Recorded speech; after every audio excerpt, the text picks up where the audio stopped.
Salut, déjà 700 km parcourus depuis mon départ de Carcassonne sur cette nouvelle aventure mobile. Il est temps que je vous partage mon ressenti à bord de ce véhicule intermédiaire façon vélo augmenté.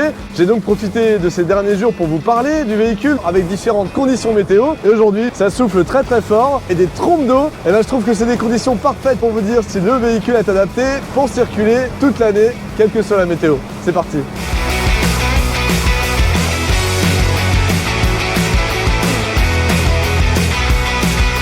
Alors pour rappel, ce modèle de véhicule intermédiaire s'appelle un QBX Sorean. On peut rouler à 45 km/h avec 80 km d'autonomie en pédalant. On peut être seul ou à deux, ou un adulte et des enfants, jusqu'à 2 à 3 enfants même. Et on peut facilement faire 20, 30, 40, 50 km aller-retour par jour pour aller travailler, pour faire ses courses, pour ses loisirs, tout en étant abrité des éléments. Et ça, c'est vraiment pas mal.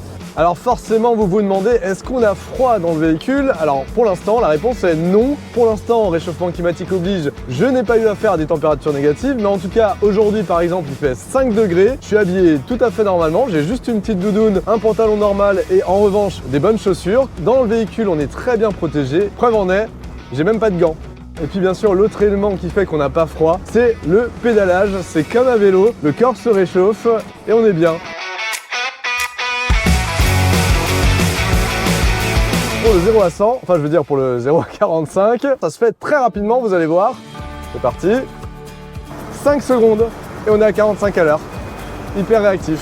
Le but d'un véhicule comme celui-ci, ce n'est pas la performance, par contre c'est très pratique pour s'insérer dans le trafic. Et voilà. Deux manières de freiner, soit en activant le frein moteur, ce qui permet en même temps de recharger les batteries. Si on appuie un peu plus fort, on a 4 freins à disque, personne derrière moi. Et pour le freinage d'urgence, rien à redire. Alors bien sûr, il est beaucoup plus agréable de rouler sur des petites routes de campagne peu fréquentées ou sur les axes limités à 50 km/h, et même sur les routes limitées à 80 ou 90 km/h, la cohabitation se passe bien parce qu'on est visible, ce qui permet aux automobilistes de bien anticiper. Et bien sûr, ce que je fais dès que c'est sécurisant, je me mets un petit peu sur le côté et je laisse passer les véhicules derrière moi. Et franchement, la cohabitation se passe super bien. Il y a même des petits klaxons sympathiques, des petits coucous ou des petits pouces de la part des automobilistes. Ça, c'est plutôt la bonne surprise. Et bien sûr, l'énorme avantage de ce véhicule intermédiaire, mais des véhicules intermédiaires en général, c'est leur consommation extrêmement faible. Pour seulement 1 € d'électricité, je peux parcourir près de 150 km. Ça veut dire que je peux faire 1000 km pour moins de 10 €. Et ça, évidemment, c'est la grande force de cette nouvelle forme de mobilité, surtout dans un monde où le coût de l'énergie ne cesse d'augmenter. Et en plus, ça se charge très facilement sur une prise 220 comme une prise secteur que vous avez chez vous en 1h30 seulement.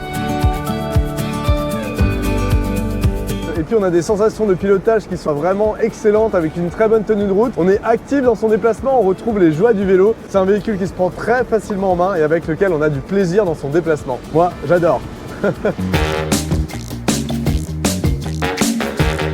Alors si vous avez des questions, n'hésitez pas à les poser en commentaire de cette vidéo, je tâcherai d'y répondre lors des prochains épisodes. Et dites-moi si vous aussi vous imagineriez utiliser un véhicule intermédiaire comme celui-ci ou un autre modèle sur vos trajets du quotidien. Pour ma part, je poursuis ma route, encore 200 km à parcourir pour atteindre Bordeaux. Alors, à très vite pour la suite de la nouvelle aventure mobile.